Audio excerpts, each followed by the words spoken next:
Hello, my name is Hewanjan. My English name is Jane, so if you wish, you can call me Jane. That's fine with me. I'm a member of YCC, also known as Youth Cultural Clubs. We are an organization of teens who are also history guides. We share proud Korean cultures to foreigners who do not know much about them. And today, as a history guide, I would like to introduce one specific topic that is a very proud Korean culture, one of the many, and that is totemism. I will first talk about why totemism is the subject I chose to share with you. And second, I'll talk about what totemism is. That's a very important part, so you have to keep your ears wide open, please. And last but not the least, why totemism was used and trusted among our past ancestors. Wow, isn't this exciting, or is it just me? No replies? Anyone? Okay, I guess it's just me.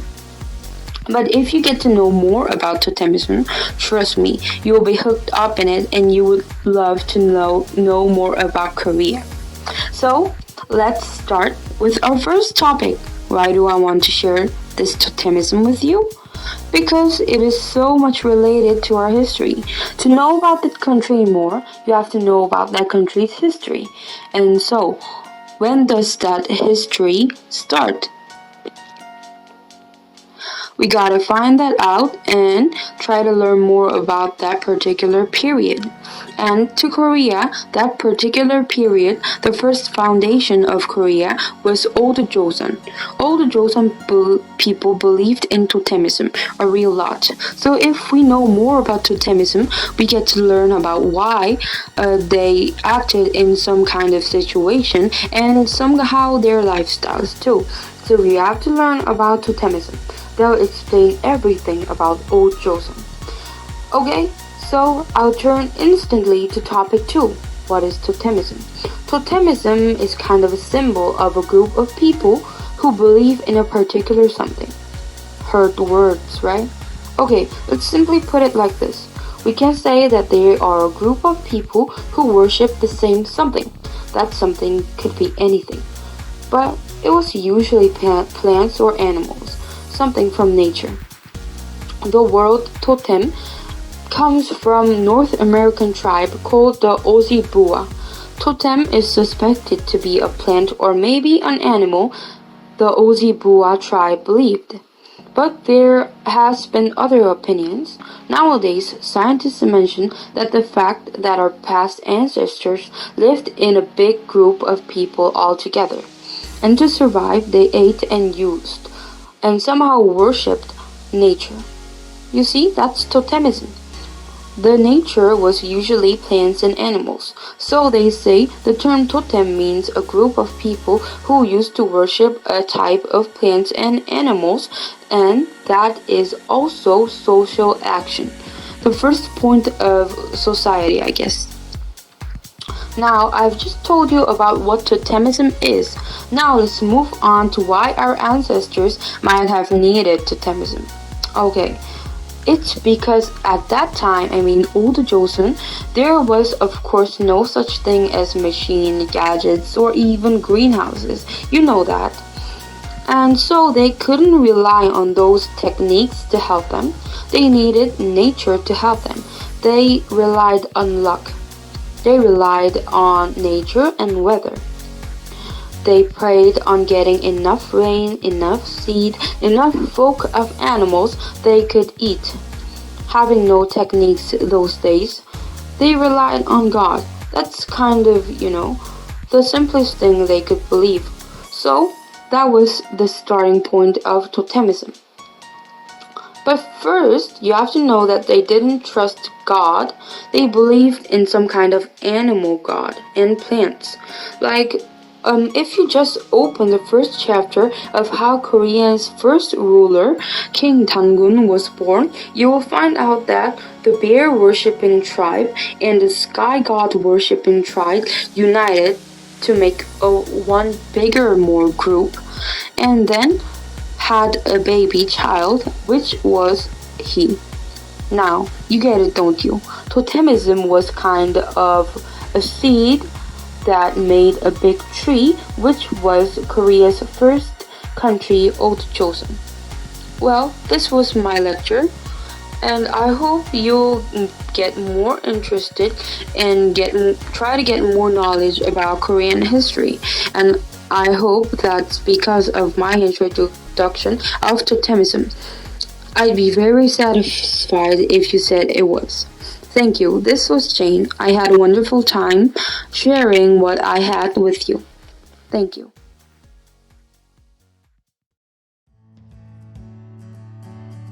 Hi, I'm Yerim. I'm going to tell you about the legend of King Spurs. Have you ever heard about people who born from egg? Can you guess who are them? Once upon a time, there are the king of the ocean. He has 3 daughters. One day, 3 daughters play at the river. While they're playing, an emperor prince of sky saw them and fall in love with Yuhwa, one of the ocean princes. The ocean king heard the news of them and became very, very angry. So he fight with the emperor prince of sky. But he hit below the belt to him, and the emperor prince got really angry. So he go back to the sky. The ocean king deportation his daughter.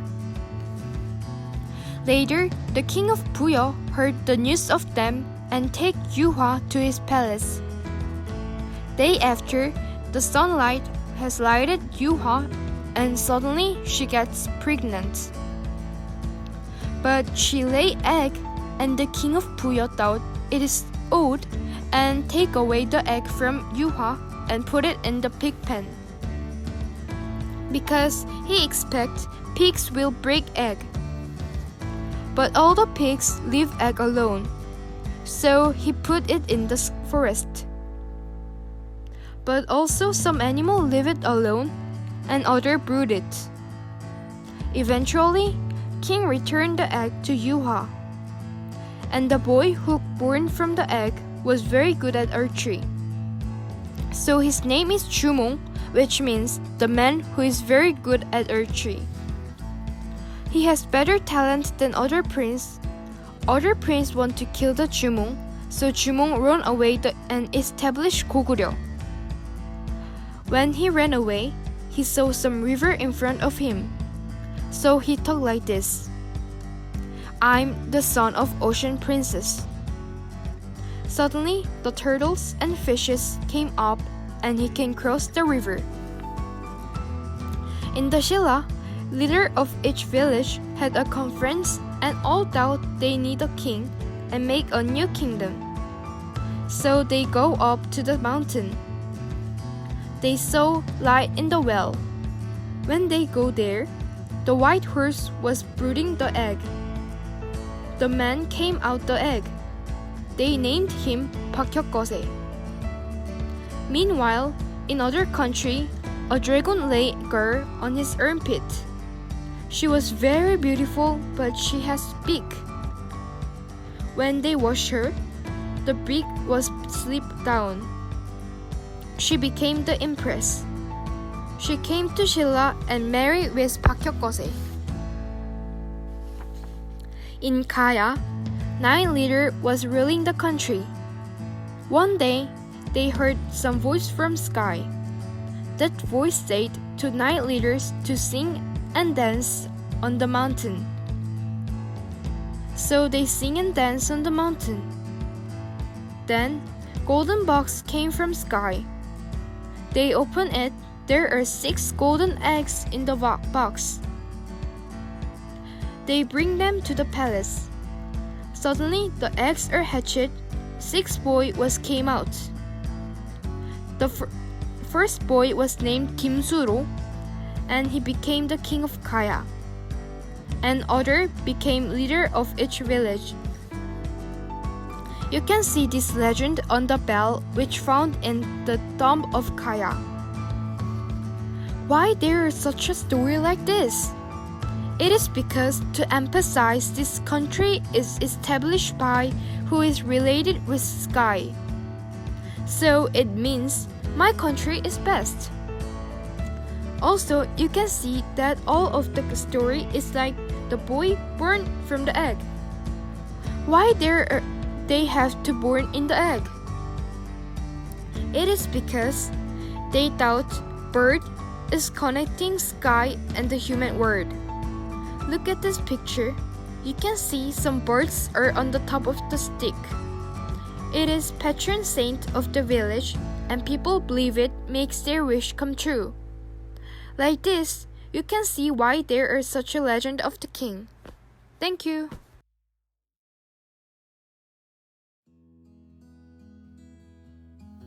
Hello, my name is Mari.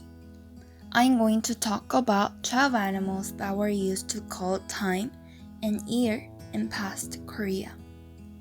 What I mean is that we didn't call the time with numbers. We used 12 animals. For example, we called 9 a.m. to 11 a.m. as snake's hour. Let's see what are the 12 animals were. There were rat, cow, tiger, rabbit, dragon, snake, horse, sheep, monkey, chicken, dog, and pig.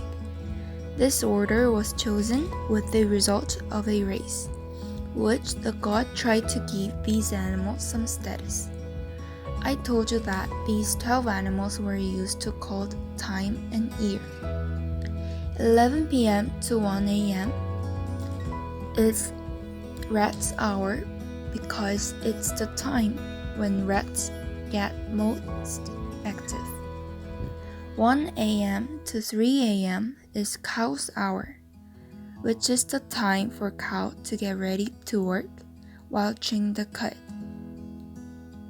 3 a.m. to 5 a.m. is time for tiger. Tiger gets hungry and becomes most wild among the day during this time. 5 a.m. to 7 a.m. is rabbit's hour, cause the rabbit in the moon appears in this time. 7 a.m. to 9 p.m. is for dragon. In this time, dragon soars to make the rain fall. 9 a.m. to 11 a.m. is snake's hour, which snake falls asleep and doesn't attack anyone. 11 a.m. to 1 p.m. is for horse. During this time, horse takes its meal and runs powerfully. 1 p.m. to 3 p.m.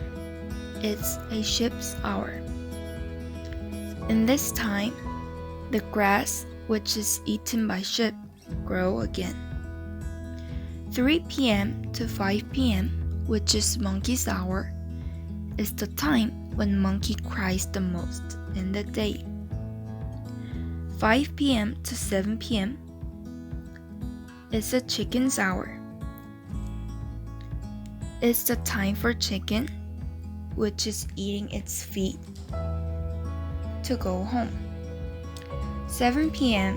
to 9 p.m., which is dog's hour, is the time for sunset, and dog keeps its house. 9 p.m. to 11 p.m. is pig's hour. It's time when pigs fall in a deep sleep. Isn't it interesting? We also use same order for the year. So 12 animals get their own year by order. For example, this 2020 is a year of rat. So, a year of rat will come back after 12 years later. And next year, 2021, will be cow's year. If someone says that he was born in rat's year, he will be age of 12, 24, 36, or whatever. So Koreans are able to guess someone's age only with one animal. These 12 animals were truly important that you can see these animals in the main building of a royal palace too. In this part, These animals keep the king in many directions. So, this was a few stories about 12 animals having special meanings. I hope you had a meaningful time with me. Thank you.